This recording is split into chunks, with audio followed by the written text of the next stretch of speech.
Today is Ash Wednesday, as we've already talked about. Many Christians and Catholics abstain from eating meat today. We're going to show you a delicious French carrot soup. We're going to do so with the green thumb guru himself, Ed Sourdiffe. We've taken you out of the garden and into the kitchen.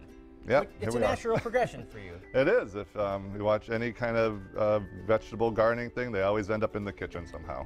So that's what we're doing. We're going to use the fruits of our labor today. We're going to be making French carrot soup. Yes, and this is actually, it's a vegetarian dish, so you can totally eat that now. If you remove the butter that's in the dish, it becomes a vegan dish. Wow. And so you could just do a vegan substitute or something like that. And it's most of the things are just stuff you have in the house. You have your onions, you have garlic, you have potatoes, carrots, and then probably the hardest thing to find will be vegetable stock, but you can actually use vegetable broth. It's so funny you say that. We were looking over your recipe yesterday in the office, and then our producer, Michelle, she came in this morning and said, I made the soup already. So we hope it measures up to yours. How do we get started making it? Okay, well, first of all, we're going to peel some of the garlic, and you've seen people come in and do it with smashing the knife and stuff. But if you want to have the kids help or you don't like smashing things with knives, this is a little gadget here. That's not up your alley. Yeah. It went through. Yeah, here's the gadget. And just put it down flat. Oh, put it down flat. Yeah, you can do it like this. Put the garlic inside. You can put both of them if you like. Okay, yeah, double two at once? Sure, that's impressive. or as many as you just roll it? No, then you put your hand down and really squash it. And really, and you can hear it and keep doing that. Oh, squashing, that's a culinary term, right? Yes, it is. Are you ready for this? And they're probably, and now. Oh, this one's good. Done. Yeah, it came right off. This one I didn't squash enough. Well, that one probably will come right off now. Boom. I want to do a little squashing. Here, you know what? Actually, here. Okay, you get to the next step. I'm going to stay back and squish. Garlic is squished. Okay, garlic is squished. So what we would do next, we would actually chop up an onion, or if you want to do that, or I actually have some prepared. Good. Okay, so we won't do that. You would start crying. I'll cry. Yep. So what I'm going to do is I'm going to put 4 tablespoons of butter in the pot. You can use a stock pot, any kind of pot you like, and that'll go right in there. Let it melt, and then what we're going to do, get rid of that. We're actually going to saute the onions and the garlic. Okay, so which is right here, and the garlic's already chopped. Yeah, so we have 1 large onion and 2 cloves of garlic that are minced up. Perfect. So those will go right in And it looks like the onions can be roughly chopped. They don't have to be really super small. Yeah, they don't have to be, which actually saves you some time and makes it a little bit better because you don't have to cry as much in the kitchen. True. Yeah, there's nothing emotional about this. No. Now, how long are we going to saute the onions till? We're just going to saute until they become a little translucent. Okay. We're not trying to burn anything or brown anything. And actually, as you probably know with garlic, you can't actually brown it because then it'll get bitter. So you don't want to do that. So this will take a little bit of time, so we'll be doing that. If you want to peel a carrot, Seth. Did you grow these carrots? No, these are not my carrots. But how easy are carrots to grow, though, on the whole? Oh, they are. They're pretty easy, actually. They can go in full sun until a little partial shade even, they'll be fine. And I've never seen anybody peel like that before. No, we learned this on the show. Oh, really? Yeah. Everybody's wasting their time if they just peel one way. You can go back and forth. Yeah, actually, it looks really good. Right? How cool is that? Learn that on Mass Appeal, Ed. Wow. All right. What actually might not have learned, though, you're supposed to put the carrot shreds onto a plate, so at some point you could use them for something. Well, that's I didn't know where I was supposed to put them. So now you can shred in there. Okay. Yeah, there you go. But watch your knuckles and your fingers and everything else. I just put it on the rough shred. Now, what if you don't have time to shred your own? Well, then you go to the supermarket, and I had something here, but I think Seth might have taken it, and then you can cheat.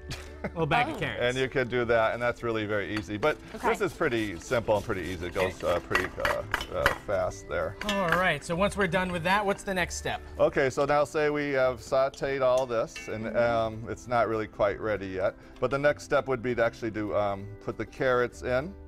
And then we would actually put also the potatoes into there. Okay. And so then there's the carrots. That's 2½ cups of carrots. Whether you grate them or shred them yourself or not, doesn't matter, as long as you got carrots. And then these were 2 medium potatoes. And then we put that right in too. And now what you're going to do, you're just going to leave this in maybe about 5 minutes or so, and you're just going to stir fry it.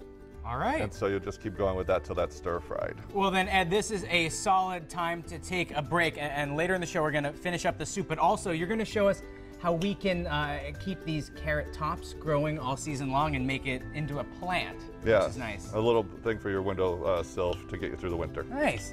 So we'll let you saute that up. You'll add some liquid, and then we'll finish up in a bit. How's that sound? Okay, good. Very cool. Also coming up. We're back with Master Gardener and also Master Chef. Master Ed Chef, I would say Sourdiffe, so. finishing up our French carrot soup. Yes. So now what we did was we sauteed. We had all the vegetables in there. The only thing we had to do left was actually put the vegetable broth or stock in there. Yes, and just put that in. All right, here we are. Perfect. And So simmer this now. yeah, we would just simmer this for 30 minutes, and then we would go to the next stage, which I already did over here. So I'll just move this over. Oh, it smells amazing. It smells really good. And it's really simple to make, isn't it, so far? And inexpensive, because carrots are cheap, the potatoes, onions. Yeah, or nothing. And like I was telling Ashley, there's definitely is no cream in here, so it really is not that unhealthy for you or fattening. And there's tons of fiber in carrots and all vitamins, and it's just a good thing to have. So. And now we can use an immersion blender if we have one. We can use a good old-fashioned blender if we have one of those. Yes. Now, if you have a regular blender like this, because this is hot, what you want to do is actually take off the cover, because what's going to happen is when you put that in there, the steam might come up and it might come up a little bit more. I get you. What we're going to do is, I don't know if, do you want to ladle this in and I'll hold it up? Sure, yeah, let's have some fun. Yeah. Teamwork, love it. Now, you could just use, if you had an immersion blender, you could use that, or you could also use a food processor as well. Yes, you could, just as long as it whips it up nice. All right. Technical difficulties. All right. All right, this is the ultimate You know teamwork. what? That's about enough. How many? Well, no, you can actually go up. All right. I can probably get this whole thing in there. How many people does it take to make a French carrot soup? Well, Ed, the show ends at noon. I'll go. Oh, yeah. Oh. It's all right. Everything's fine. Oh, is it? Mostly. There we go. Let's go. Oh! Okay. Let's blend it up. Okay, that's good. Let's blend it up. Was that hot? Are you okay? Everything's A little fine. scalding. Let's do that. Let's press the button. Okay, so yeah, we'll just, so I put the towel over it so it doesn't splash. Yep. Okay. And then we're just, and I'll make sure everybody can see that. We're just gonna just blend that. And then just keep going. Okay. And let it go until it gets a really nice consistency. Okay.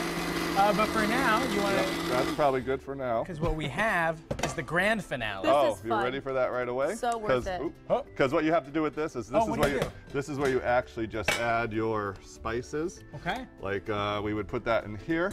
That's true. Most of the spices, I guess, are getting added afterwards. Yep. And that's just your teaspoon of nutmeg. Okay. And then salt and pepper to taste if you want to throw a little salt in there. Do you mind? Nope, go ahead. Just a little bit.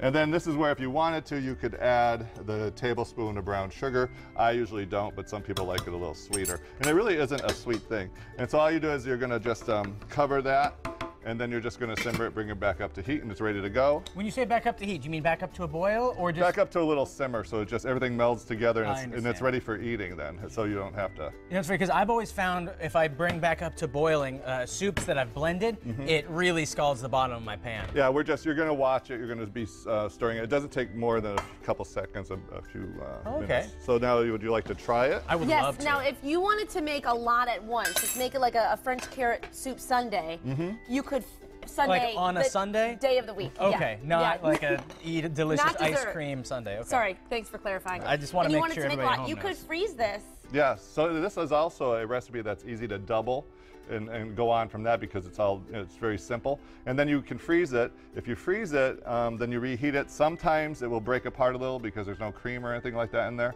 So all you have to do is just whisk it once you heat it and it'll come right back to this creamy nature. Huh, easy enough. So this is the finished product. Beautiful. Look at that color. Now, you said you've served at Thanksgiving, and then you were forced to bring it again for Christmas. For Christmas, and then this is perfect for Easter because it's carrots, and we have bunnies and we have carrots all over the tables usually. So It's a soup that can go year-round. Bunnies. Now, earlier we promised people that we would show them how to do this. So you're saying that if we cut the tops off of these carrots, we can make plants that'll last for a while? Yes. What you're going to do is if you cut an inch down, well, first what we can do is hack off the greenery. Okay. So you would cut that about an inch up, the greenery, and then you're going to leave about an inch of the carrot. So try to cut the carrot itself. Oh, wait, okay. No. I'll put them down. I'll put them No, down. it's okay. Okay. Well, this knife does not work as well as I'd hope it Yeah, does. let's just put it down. Put it on the There- cutting board. Yeah, that's what I thought. Perfect. How's your life insurance policy? Is it up to date? Yes. I hope so. Okay. So there then, you go. like that, okay. Yeah, and now cut the carrots down about an inch of the orange and cut it flat so they can actually stay Okay. pretty flat into this little dish here. Oh. Like so so? let them stand up. Yep. And then all you have to do, I think we have water. It's right next to Seth. If you want to pour water in, Ashley. Here you go. Halfway up the carrots. And you could either put pebbles in here or sand. And then what's going to happen is these things are going to re-sprout for you. You don't want to cover the whole carrot. Is that okay? Yeah. And then once they get going, you can even plant these in soil. And then you want to put this in a sunny windowsill because it's still alive. You will not get a carrot again, an actual carrot. You'll just get roots. And because this is a biennial, you'll actually get flowers that look like Queen Anne's lace. So will we get some of these fern-esque things too? Yes, that's exactly what's going to happen. How cool is that? Yeah. And so what I've got here, did you want to try this now? Or? Yeah, absolutely. Well, I have one more question for you about this. So you can do that, and you can actually plant them in soil, but you won't Yes. get more carrot. You won't get another carrot. a plant. You'll get a plant, a ferny kind of plant that will actually put up a flower that looks just like the Queen Anne's lace. Now, if you wanted to, if you bought the carrots like this, you told me earlier, you want to cut these off right away because otherwise it'll draw the moisture from the carrot. Yes, if you're actually buying carrots to bring it home and it ever comes up with tops like that, you have to take the tops off because they will actually suck the moisture out by the carrot's still kind of alive, so it'll try to feed the moisture to the leaves, and so you'll get a withered carrot. That's why usually when you buy them now, they come like this without any kind of top on them. Right. And you know what else? This can make a delightful garnish. Check this out. Yes. Oh, presentation. All right, here we is go. everything. Here's our soup. Shall we all take a bite? Sure. And if you actually want to have another garnish, you can put croutons on. That's a very nice thing to have. Here we go. Add salt and pepper if Salt you'd and like pepper, to. yeah. You had to add that probably before. And then here's, I have your spoons for you here. Oh, thank you very much. Soup spoons. Yeah, soup spoons. I'll put it in for you. And if you want to add croutons, you can. Don't mind if I do. Here you go, Ashley. Thank you Enjoy. so much, Ed. Ed, thank you. Now here's a cool story. You tell